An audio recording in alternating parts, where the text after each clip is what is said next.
Ako si Mai Salazar, hatid sa inyo ang mga pinakamainit na balita sa bansa dito sa News Force. Sa ulo ng mga balita. Dole hinimok ang mga pribadong sektor na ilabas ng maaga ang 13th month pay para sa mga empleyado. Ahensya ng DTI na PTTC nagpaalala sa mga MSMEs na irehistro ang pangalan ng kanilang negosyo. Kongreso nakiisa sa pinakaunang Defense Forum para patatagin ang proteksyon sa teritoryo ng bansa. Bagong Pilipinas Serbisyo Fair inilunsad na sa Bukidnon.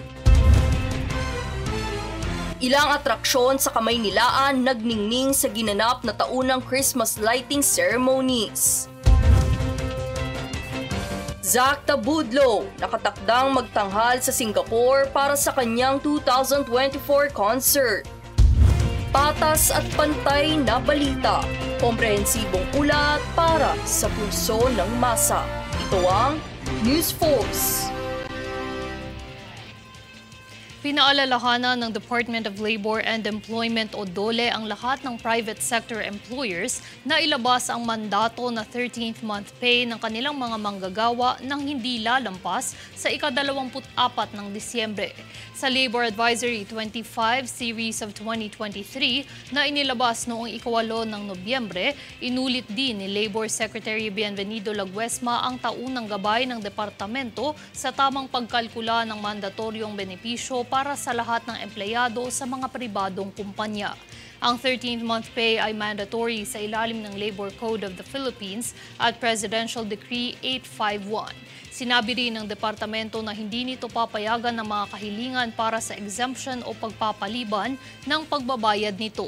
At inaasahan nilang lahat ng employer ay magsumite ng kani-kanilang compliance report sa mismong araw o bago ang ika-15 ng Enero taong 2024.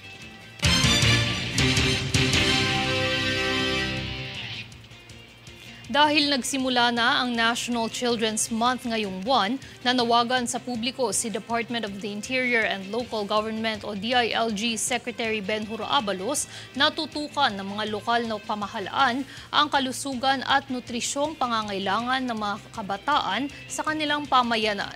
Binahagi niya na mayroong malaking ambag daw sa paglaki ng musmos sa first 1,000 days nito kung ito'y undernourished, na siyang kalaunan na makakaapekto sa pag-aaral at development nila.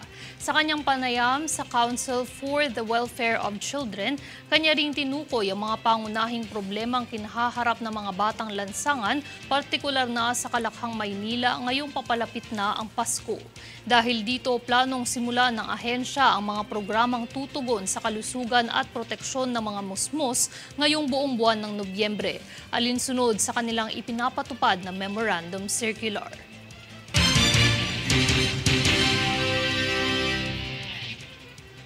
Halos sa 1,500 lokal na pamahalaan ang napatayuan ng mga fire station at nabigyan ng mga fire trucks ng Department of the Interior and Local Government para mas mabilis na maaksyonan ang anumang insidente ng sunog sa kani-kanilang lugar.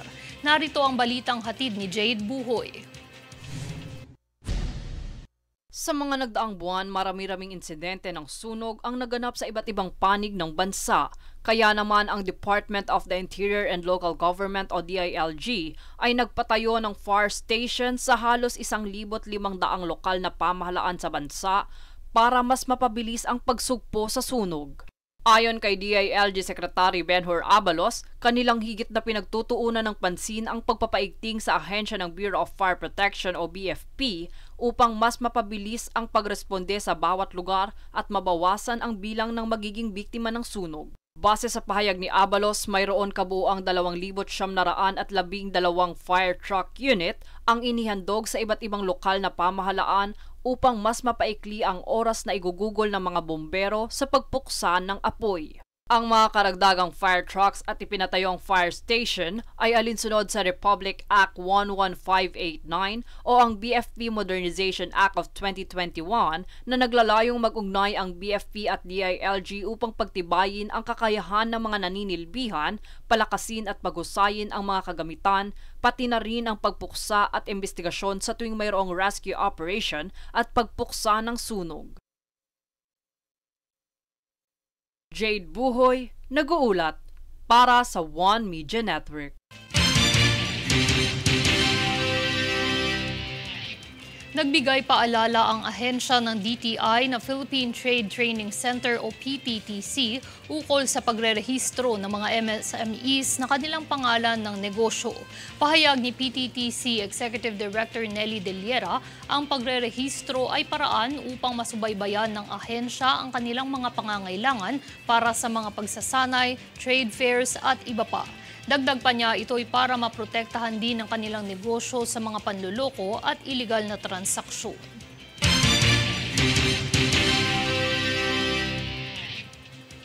Sa pagsuporta ni Pangulong Bongbong Marcos sa mga Pilipinong imbentor at dalubagham, inilahad din ni DILG Secretary Benhur Abalos ang kanyang buong suporta rito.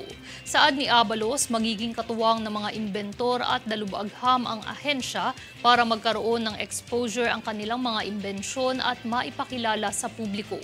Dagdag ni Abalos, ang pagiging malikhain ng mga Pilipino ay dapat nabigyan pansin at maipagmalaki.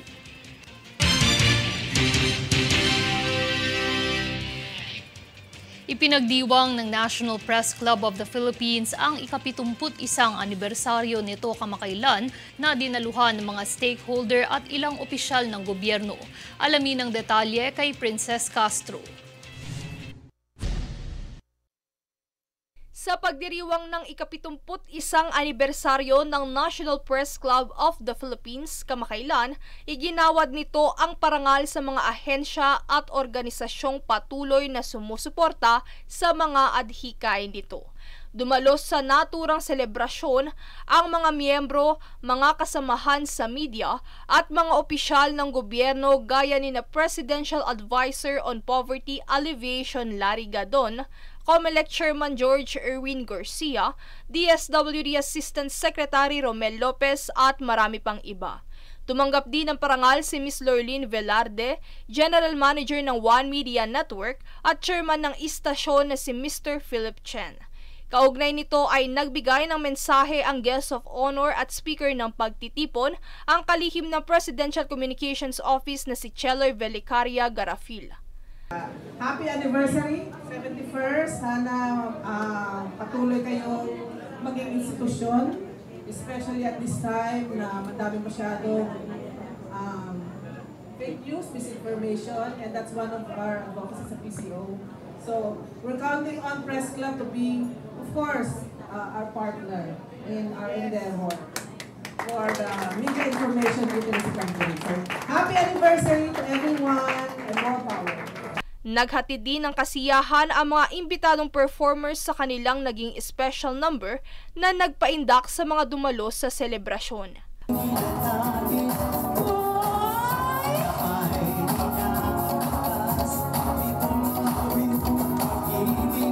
Ang selebrasyon na ito ay nagsilbing pagkakataon para sa mga dumalo upang lubos na magkakilala at mapagtibay ang samahan ng bawat isa sa industriya ng tapat at tunay na pamamahayag.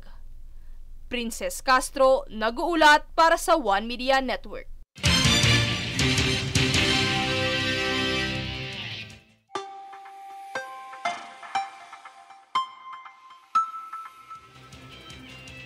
Sa lagay ng panahon, makakaapekto ang shear line sa Timog Luzon habang ang amihan naman ay iiral sa hilaga at gitnang bahagi ng Luzon.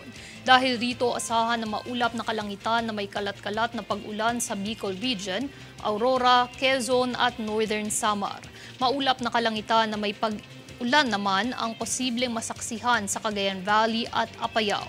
Samantala, aasahan naman ng mahinang pag-ulan sa rehiyon ng Ilocos, natitirang bahagi ng gitnang Luzon at Cordillera Administrative Region. Gayun din ang flash flood sa Metro Manila at natitirang bahagi ng bansa.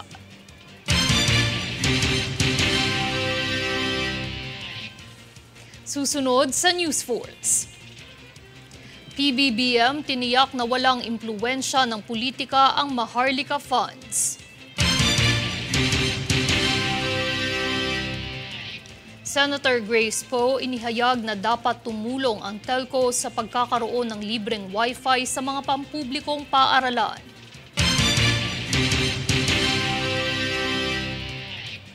Kongreso nakiisa sa pinakaunang Defense Forum sinimulan upang patatagin ang proteksyon sa teritoryo ng bansa. Manatiling nakatutok para sa higit pang mga balita sa pagbabalik ng News Force.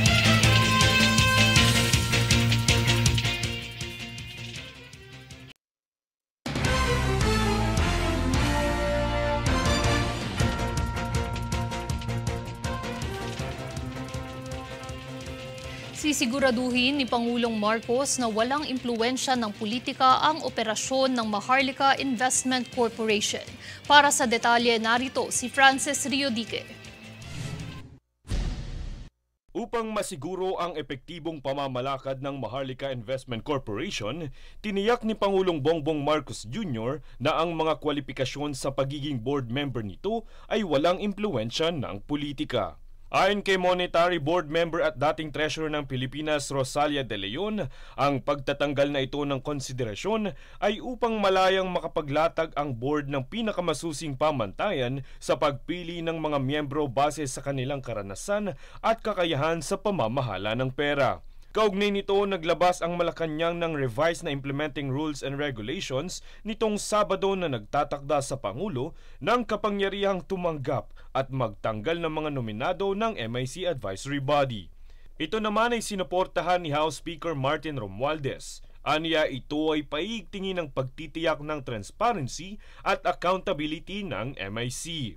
Kabilang sa iba pang nagbigay suporta ay ang Department of Budget and Management at Department of Finance. Ayon sa pinakahuling ulat, itinalaga ni Pangulong Bongbong Marcos Jr. si Rafael Consing Jr. bilang President at Chief Executive Officer ng MIC. Si Consing ang kasalukuyang Executive Director ng Office of the Presidential Advisor for Investment and Economic Affairs. Francis Riodique, nag-uulat para sa One Media Network.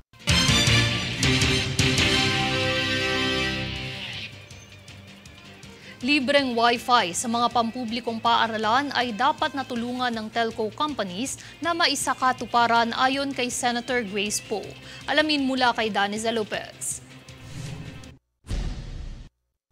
Ipinahayag ni Senator Grace Poe na ang pagbibigay aksesibilidad sa libreng Wi-Fi sa mga pampublikong paaralan para sa mga kabataan ay dapat na palakasin ng telco companies at government regulators.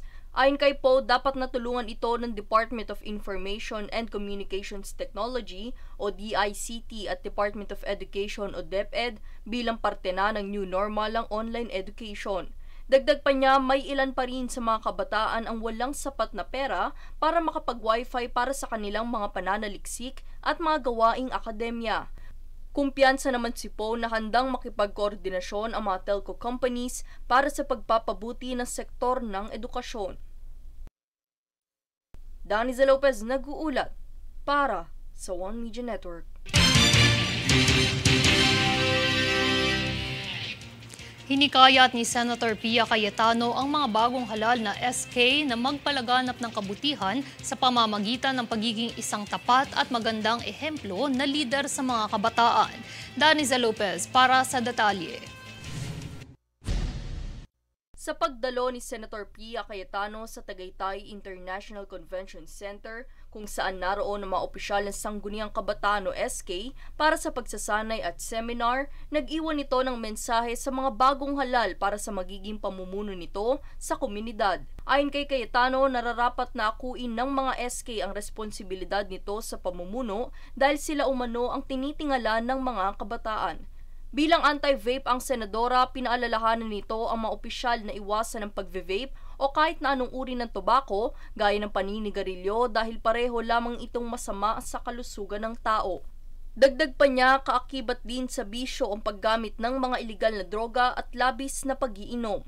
Kaya't hinikayat niya rin ang mga opisyal na isulong ang mga programa at aktibidad na magpapalakas sa pisikal na pangangatawan ng tao gaya ng sports at community service. Daniza Lopez nag-uulat para sa One Media Network.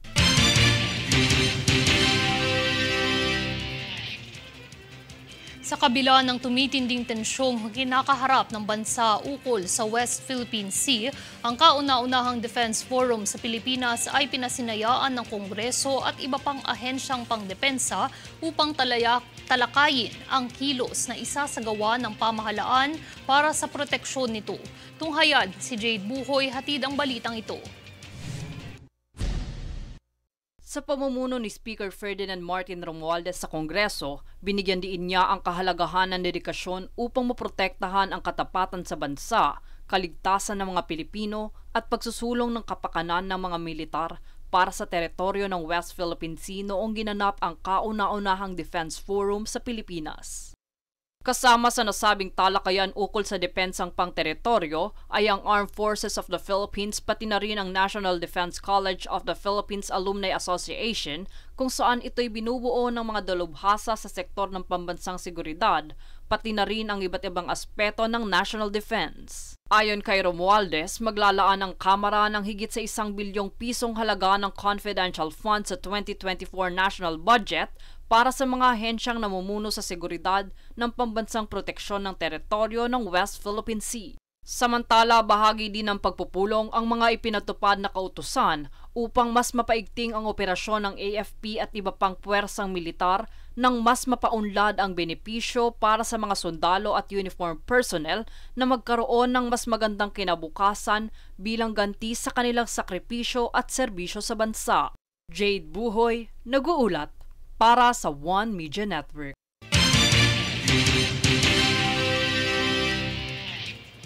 Tinatayang higit na 110,000 mamamayan ng Bukidnon ang nagbenepisyo sa paglulunsad ng bagong Pilipinas Serbisyo Fair nitong kamakailan lang.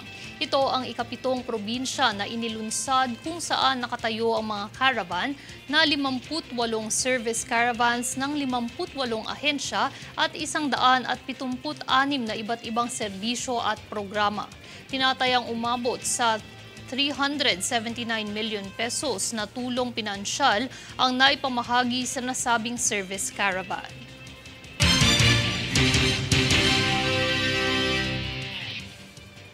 Nakiisa ang Department of Education sa pagdiriwang ng National Deaf Awareness Week.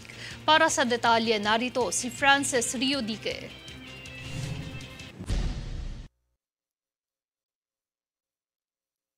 Inilunsad ng Department of Education katuwang ang National Council on Disability Affairs ang pagdiriwang ng National Deaf Awareness Week matapos ang kick-off celebration nitong kamakailan lang. Ayon sa DepEd, layon nitong itaguyod ang Filipino Sign Language, gayon din ang iba pang pamamaraan ng inklusibong komunikasyon para sa matatag na kinabukasan. Sa pangunguna ng Bureau of Learning Deliver Student Inclusion Division, tinalakay sa nasabing selebrasyon ang mga kaugnay na batas ukol sa inclusive education, pamantayan sa mga interpreter at newborn hearing screening. Ang National Deaf Awareness Week ay hanggang 16 ng Nobyembre na layong maging paalala na nararapat na alagaan, pahalagahan at igalang ang deaf community. Francis Riodique, nag-uulat para sa One Media Network.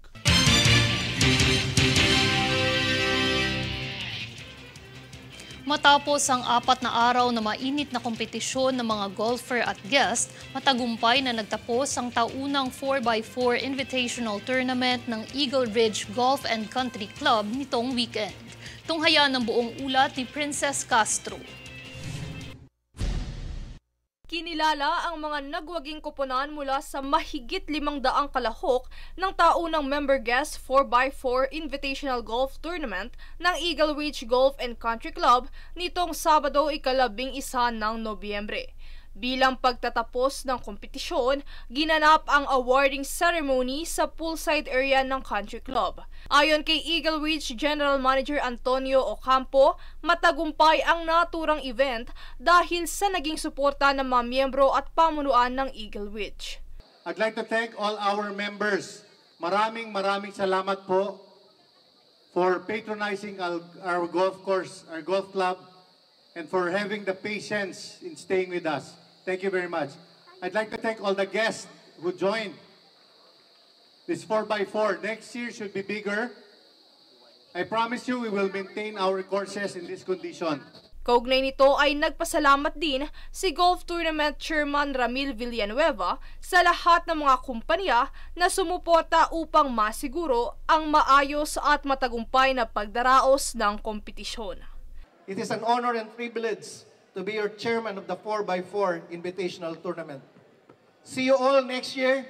Continue to enjoy the food and the rest of the program. Thank you very much. Maraming salamat po. Naging masaya ang seremonya buhat ng mga inihandang masasarap na pagkain at sinabayan pa ng pagtatanghal ng mga Viva Max Bellas na nagbigay ligaya sa mga manlalaro. Sa pagtatapos, highlight ng naturang event ang mga malalaking raffle prize na ibinahagi kabilang na ang 3 sasakyang naiuwi ng mga winners. Princess Castro, nag-uulat para sa One Media Network.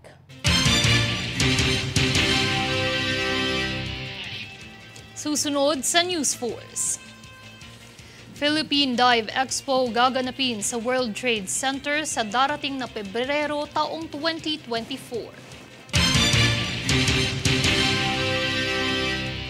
Ilang atraksyon sa Kamaynilaan nagningning sa ginanap na taunang Christmas lighting ceremonies. Estados Unidos nagbigay suporta sa Pilipinas laban sa repeated harassment ng China sa SCX. Manatiling nakatutok para sa higit pang mga balita sa pagbabalik ng News Force.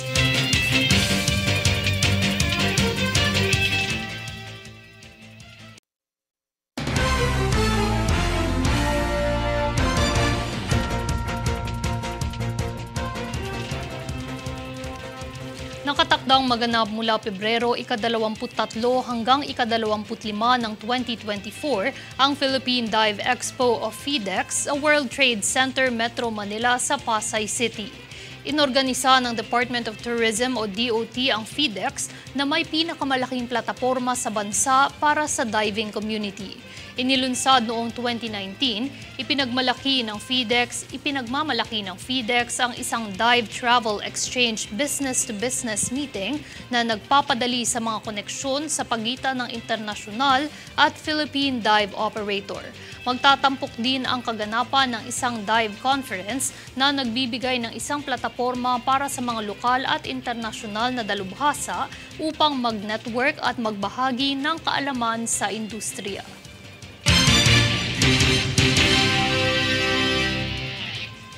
Damang-dama na ang papalapit na Kapaskuhan sa mga nagniningning ng mga pailaw na sinindihan sa ilang lugar sa Kamaynilaan nitong weekend. Narito ang ulat ni Princess Castro.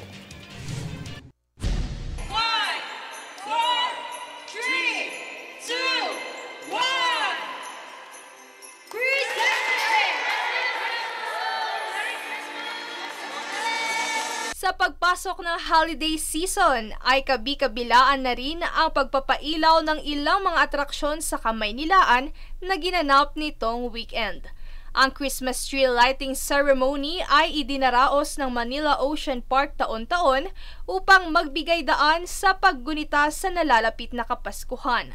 Dinaluhan ang seremonya ng alkalde ng lungsod ng Maynila na si Hani Lacuna kung saan nagbigay ito ng mensahe sa mga dumalo sa naturang event.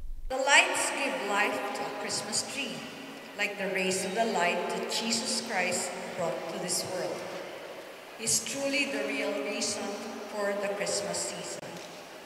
I join you with much excitement in lighting your Christmas tree. And I hope that we will all be inspired to make the celebration more meaningful by bringing light to the lives of others, most especially those who seem hopeless and underprivileged.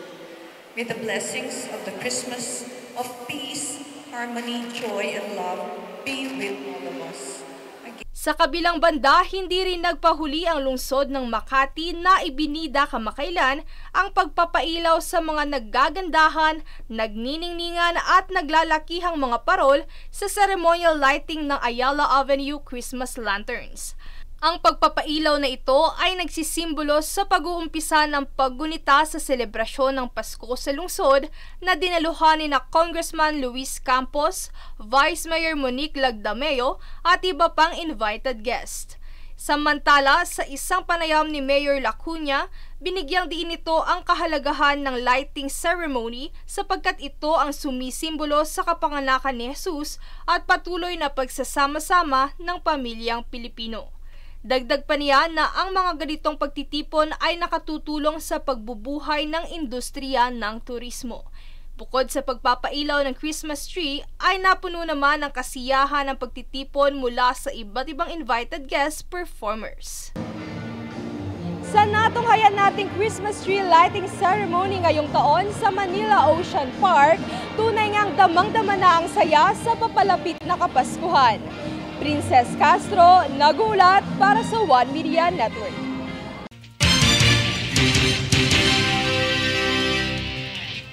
Bilang tugon sa paulit-ulit na panghaharas ng China sa Pilipinas sa South China Sea o SCS, muling iginiit ng US government nitong Sabado na buo ang suporta nito sa bansa. Ang pahayag ay inilabas matapos ang pinakahuling resupply operation ng Pilipinas sa Ayungin Shoal, kung saan ang isang Chinese Coast Guard o CCG vessel ay pinilit na baguhin ang takbo ng isa sa mga barkong ng Pilipinas gamit ang water cannon. Sa kabila ng panggigipit, matagumpay naman na natapos ng mga supply boat ng Pilipinas ang resupply mission sa barko ng Philippine Navy na BRP Sierra Madre na nakatalaga sa Ayungin Shoal noong Biyernes.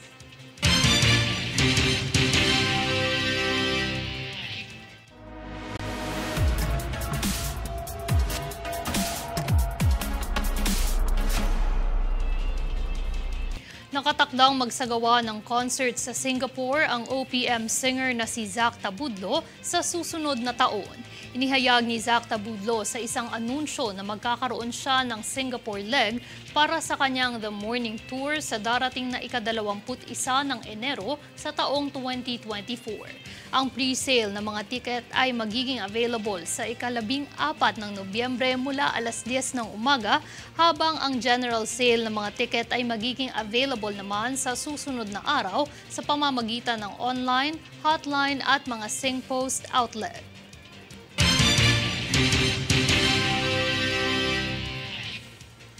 At narito ang recap ng mga nagbabagang balita ngayon. Sa ulo ng mga balita. Dole, hinimok ang mga pribadong sektor na ilabas ng maaga ang 13th month pay para sa mga empleyado. Ahensya ng DTI na PTTC nagpaalala sa mga MSMEs na irehistro ang pangalan ng kanilang negosyo. Kongreso nakiisa sa pinakaunang Defense Forum para patatagin ang proteksyon sa teritoryo ng bansa. Bagong Pilipinas Serbisyo Fair inilunsad na sa Bukidnon. Ilang atraksyon sa Kamaynilaan nagningning sa ginanap na taunang Christmas lighting ceremonies. Zac Tabudlo nakatakdang magtanghal sa Singapore para sa kanyang 2024 concert. Patas at pantay na balita, komprehensibong ulat para sa pulso ng masa. Ito ang News Force. At yan ang pinakamainit na mga balita ngayong araw. Manatiling nakatutok sa aming mga ulat at updates sa aming Facebook page, facebook.com/OneMediaNetwork. Ako si Mai Salazar at ito ang News Force.